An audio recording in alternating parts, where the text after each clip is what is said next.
The divorce papers were waiting on the kitchen table beside a cup of coffee that had already gone cold. Sunlight poured through the windows, filling the room with warmth.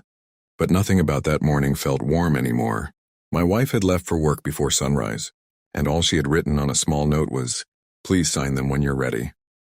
There was no explanation, no argument from the night before, no warning that our ordinary life was about to collapse, just a quiet request that shattered 15 years of marriage in a single sentence.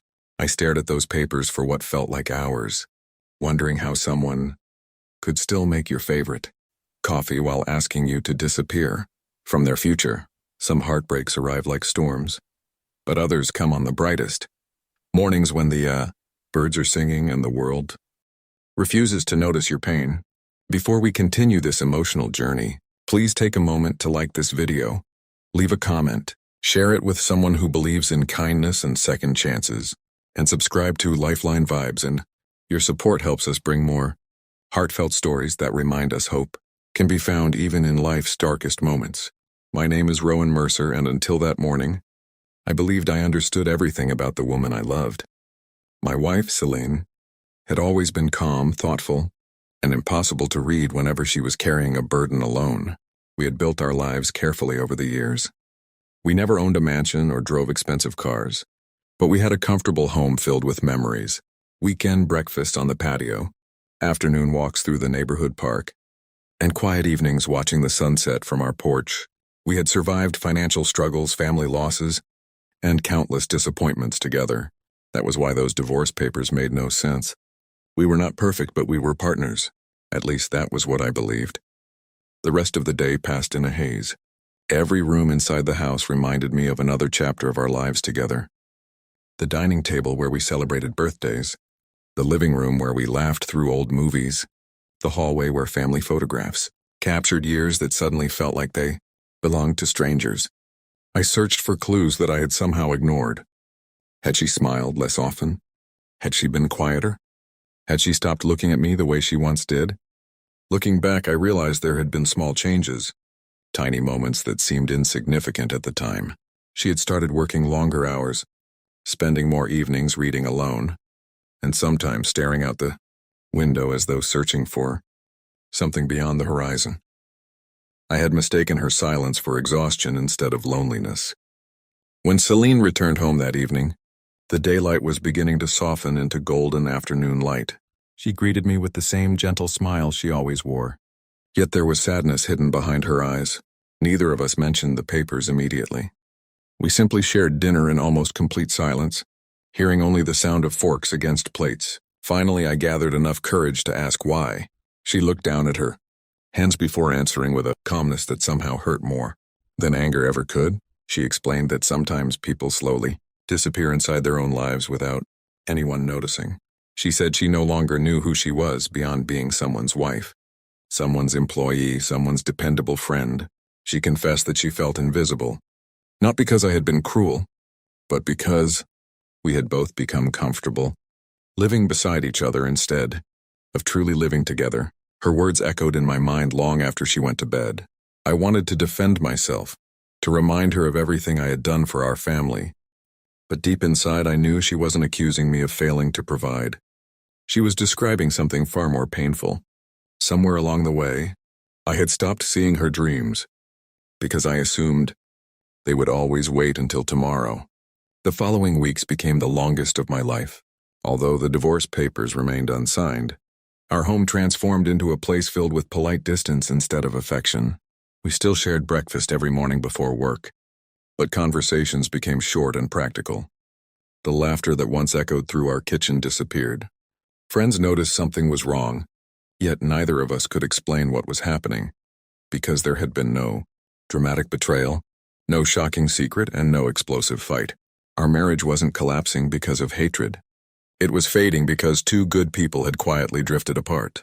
One Saturday morning, unable to bear the silence any longer, I drove without any destination until I reached the botanical gardens, where Celine and I had spent one of our earliest dates.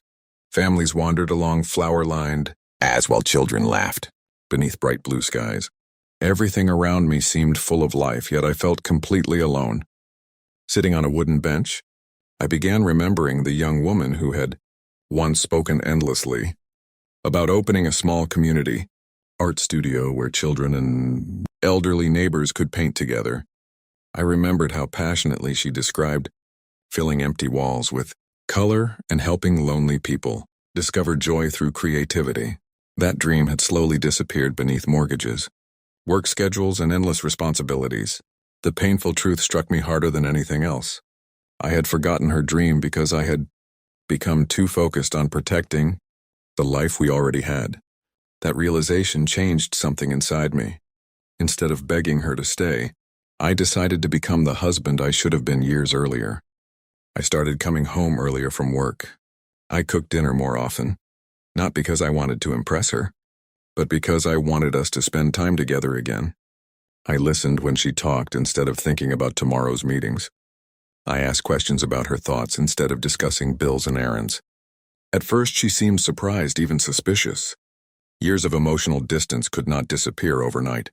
Trust needed time. One sunny afternoon, I quietly transformed our unused garage into a simple painting space. I bought inexpensive easels, brushes, and colorful paints. It wasn't a grand gesture filled with luxury, but it represented the dream she had once shared with me beneath those blooming gardens years ago. When she opened the garage door after work, she stood silently in the doorway as sunlight streamed across the fresh white walls and rows of neatly arranged supplies. Tears slowly filled her eyes. She didn't rush into my arms or suddenly decide everything was fixed. Instead, she simply whispered that she had almost forgotten this dream herself. Over the next several months, the garage slowly became a gathering place. Neighborhood children came after school to paint cheerful landscapes. Elderly residents brought faded family photographs and turned them into colorful memories on canvas. Parents who rarely slowed down discovered quiet moments beside their children. Laughter returned to our home, carried through open windows on warm afternoons. Watching Celine encourage others reminded me of the woman I had fallen in love with years before. She wasn't just smiling again. She was alive again. Still, the divorce papers remained inside the kitchen drawer. I often wondered why she hadn't asked about them. Perhaps she was waiting to see whether these changes would last or whether they were simply desperate attempts to save our marriage. I couldn't blame her for questioning my motives. After all, lasting love is measured by consistency, not grand gestures. Autumn arrived with crisp mornings and golden leaves drifting gently across sidewalks. Our marriage was no longer frozen, but it remained fragile. We talked more openly than ever before. For the first time in years, we admitted fears we had hidden from each other. I confessed how deeply I believed that providing financial security was the greatest expression of love. She admitted she had slowly convinced herself that asking for emotional support would only become another burden for me. We realized neither of us had intended to hurt the other. We had simply allowed assumptions to replace honest conversations. One afternoon, while helping clean the art studio after a community event, I noticed an elderly couple quietly holding hands as they admired children's paintings. They had been married for over 50 years. Before leaving, the husband smiled and said something I never forgot. He explained that marriage doesn't usually end because people stop loving each other. It often begins to break when they stop paying attention to the small moments that keep love alive. Those simple words stayed with me every single day afterward. Winter approached, but unlike the coldness that once filled our home, warmth had returned. We started taking morning walks again beneath bright sunshine before work. We laughed over simple mistakes while baking together. Sometimes we spent entire afternoons painting beside neighborhood children. Our relationship wasn't returning to the past. It was becoming something stronger, because it was finally built on honesty instead of routine. Then nearly a year after that unforgettable morning, I found the same envelope resting on the kitchen table. My hands trembled as I picked it up, expecting another painful surprise.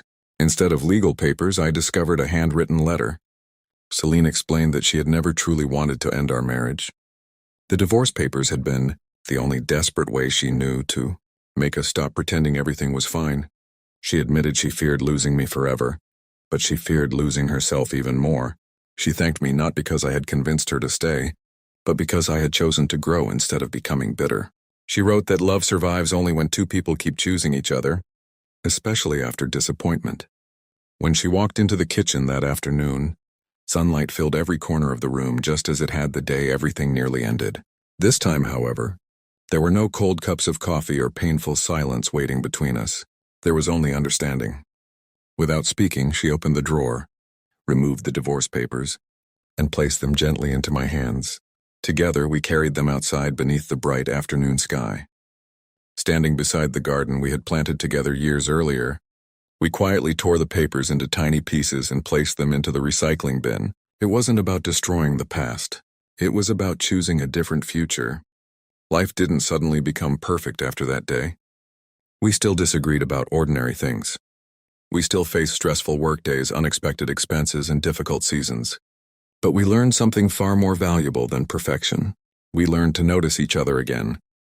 We celebrated small victories, comforted each other through disappointments, and never allowed silence to replace honesty for long.